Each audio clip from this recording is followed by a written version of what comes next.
These girls wanna tie a kid down and keep me around, but I would never change. I'm a dog, I'm a hound, but I tell them what they wanna hear. They like how it sound till I'm gone with the wind and I'm lost, never found. Hey and welcome, my name's Luke from the channel GamingForBuzz, and welcome back to a brand new faction series. I have finally decided on what new server I want to be moving to, because Brutal Factions, I've already talked about in a previous video, which will be down below, just in case you're wondering about it. And this server was recommended by another YouTuber who I was going to be recording on this server with, but I didn't want to really record until I fully knew if this server was right for me, because I didn't want to make a bad decision and end up being on a server for like a couple months and then realising there's something wrong with it and I don't like it. But this server, I can't find anything wrong with it. Well, right, I can just tell you a few points about the server, and then, I don't know, this is how I like a faction server to be.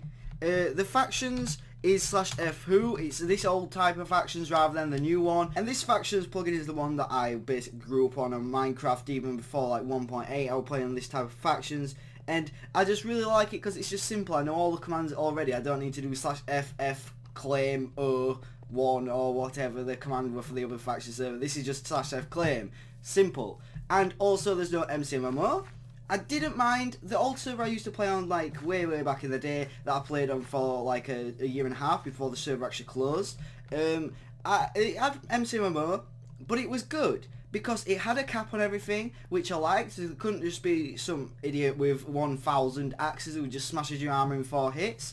It was all capped, and it was easy to grind because there wasn't like a mob decrease or anything, so you can make a grinder and grind it up so you're not on advantage. And if you took the time to do that, it was an advantage for everyone who didn't take the time to do that, which I loved. This server doesn't have it at all, so I don't have to worry about people being overpowered.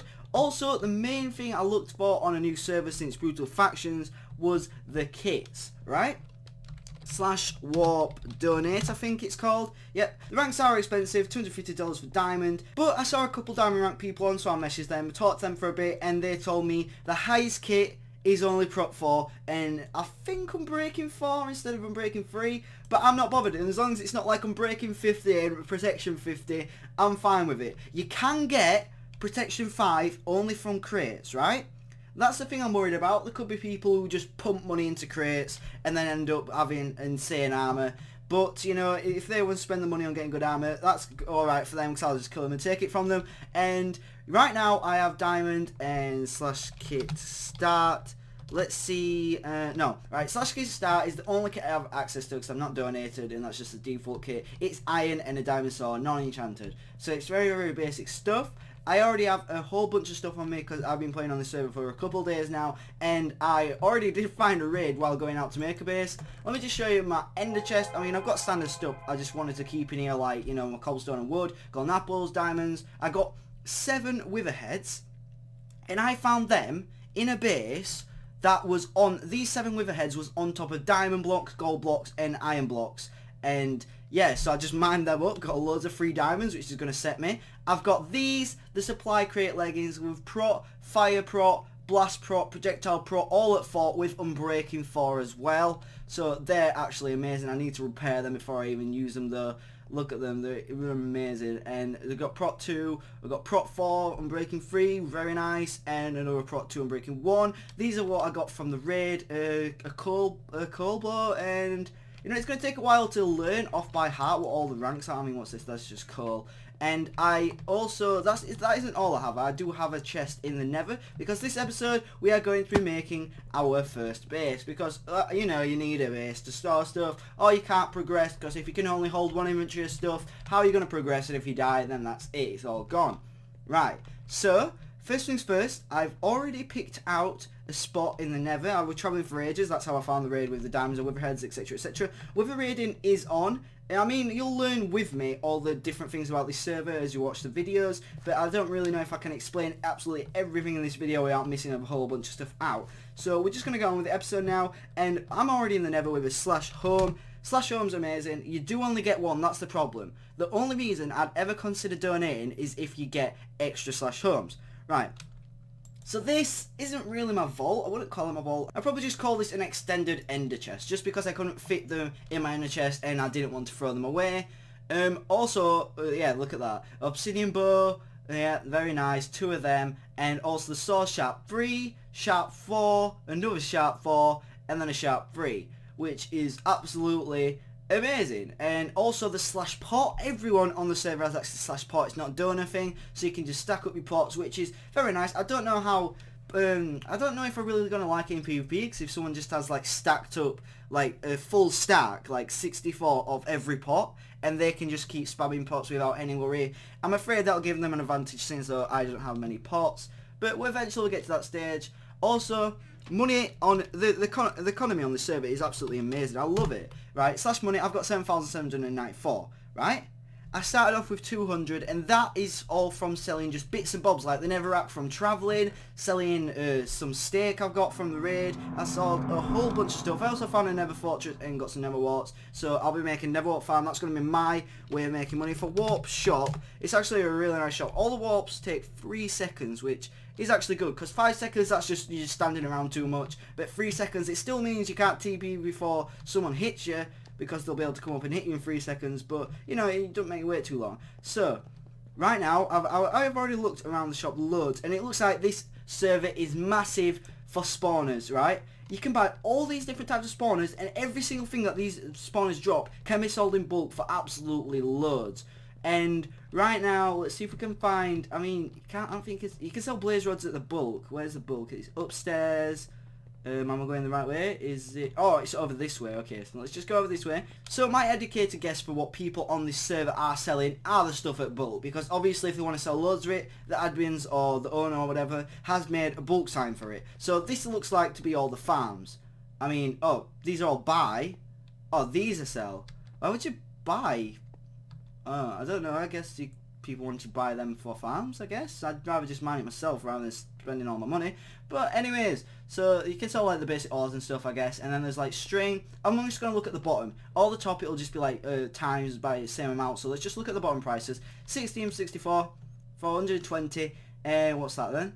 Okay, so bones. So bones could be quite good. Gunpowder, cactus, everything's really the same. Pumpkin sells for a lot, but it's very hard to make a good automatic farm for them. It'll take a lot of money and time, and as well as, you know, you can't really make it automatic without flicking a lever, so you won't get too much of it.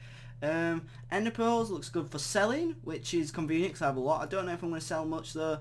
And then look at this, Neverstock, 16 for 200. It's more than everything apart from a few things like baked potato. I'm not going to spend the time to do that. Blaze rods, maybe if I have a million blaze spawners, but right now I don't. So Nether warts looks like going to be the best starting farm for me. I mean, there is sugarcane and etc, and other various food products, but they are not as good as Nether wart, and I think I know how to make a really good Nether wart farm. So that's what I'm going to be doing on this server for right now.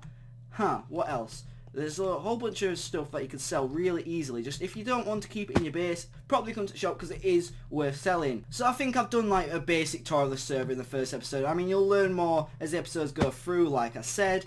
And right now we're actually going to go /home. Right, so here we are, and what we are doing is we are going to get on top of the Nether.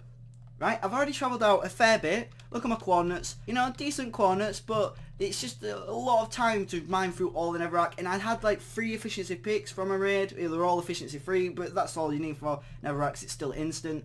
And they all broke. I got another pick, which I made, and I enchanted it at level 14 and got fortune 1 instead of like efficiency 2 or 3, which I wanted. But oh well, can't really complain.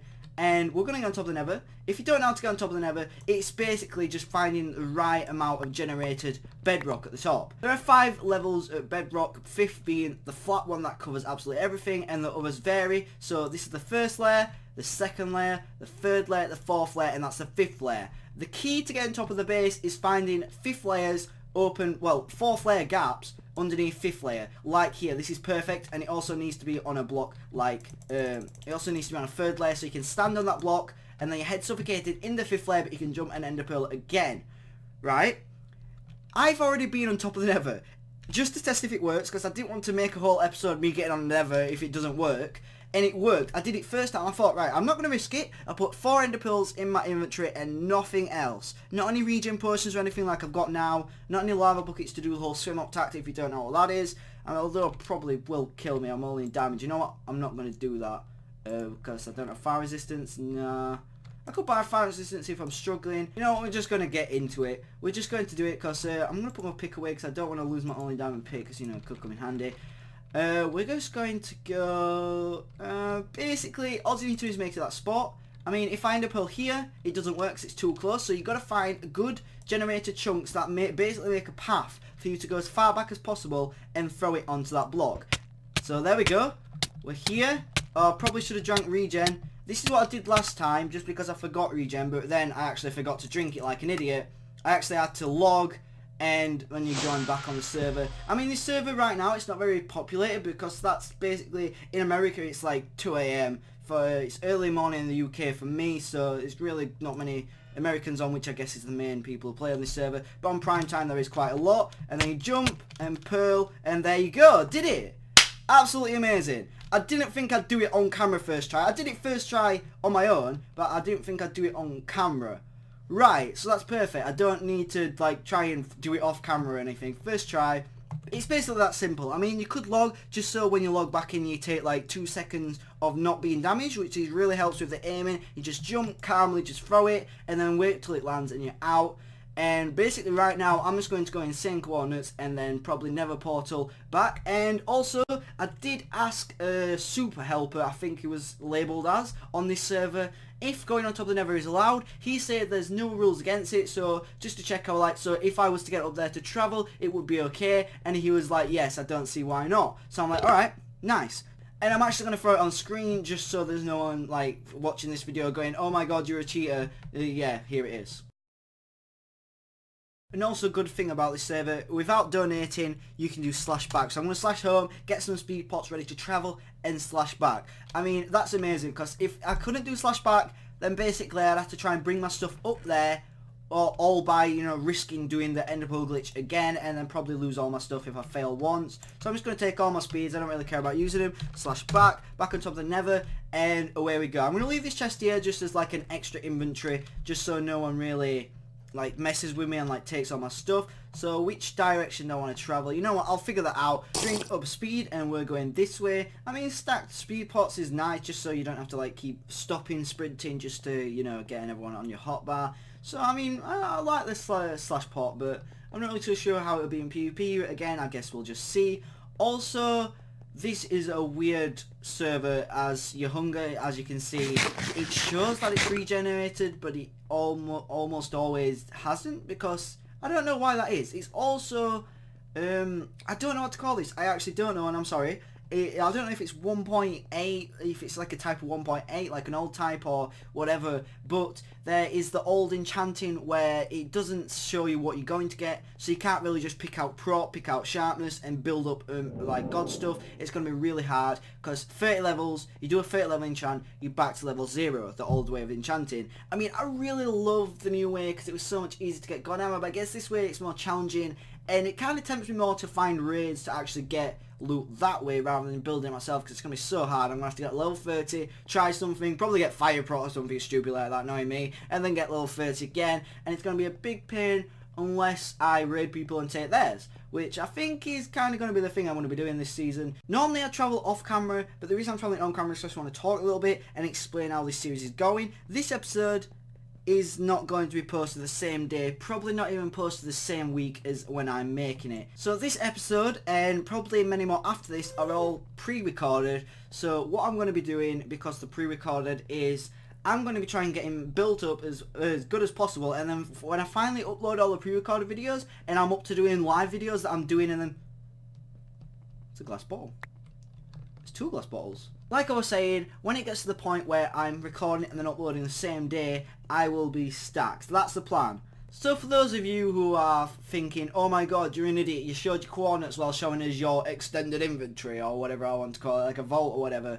And yeah, but that's going to be moved into my brand new base that isn't built yet for me, but by the time you're watching this video, it is most likely built and fully functional with a farm and everything. At least that's what I'm hoping. I know this is boring, me running the nether, but I basically just wanted to mention that this series is all going to be pre-recorded. But for right now, I'm going to pause the recording, I'm going to go find out a suitable location, make a kind of a little box with chests in, just the standard thing I always do. Okay guys, so I already have the spot where I'm going to build my base, And the reason I didn't record the rest of my travelling and coming out of the nether and, you know, travelling the overworld is because I'm scared that someone will recognise that place if they're based near there, or perhaps they know where that place is, and they'll be able to track where my base is, and I'll just lose everything in a matter of just them watching my videos. So I decided to keep that bit out of the video. But that's going to be it for this episode. Next episode, I'm going to be showing you my base and hopefully getting a load of PvP to try and build up his gear, and then maybe do a couple enchants, depends how easy it is to get XP. I know I have to go out into the wilderness and kill mobs, that's the only way I can get XP at the moment. Also, we're going to be using all the vote create keys that we've got. We've got 10 at the moment. By the end of today, we should have 15. Tomorrow we're going to have 20. So if I do the next episode later today, we're going to have 15 crates to open. If I do it tomorrow, it's going to be 20 crates to open. Either way, it'll be down in the description if it's already out, and if it's not, then feel free to subscribe for more videos coming. And because I'm re-recording a whole bunch of episodes, there will be videos coming. So if you're on the fence about subscribing, then definitely do so, because there's going to be videos one after another throughout the week. And yeah, as soon as you see this video, I've probably already got about 10 videos already saved up. So hopefully you enjoyed, and I'll see you in the next one. Bye!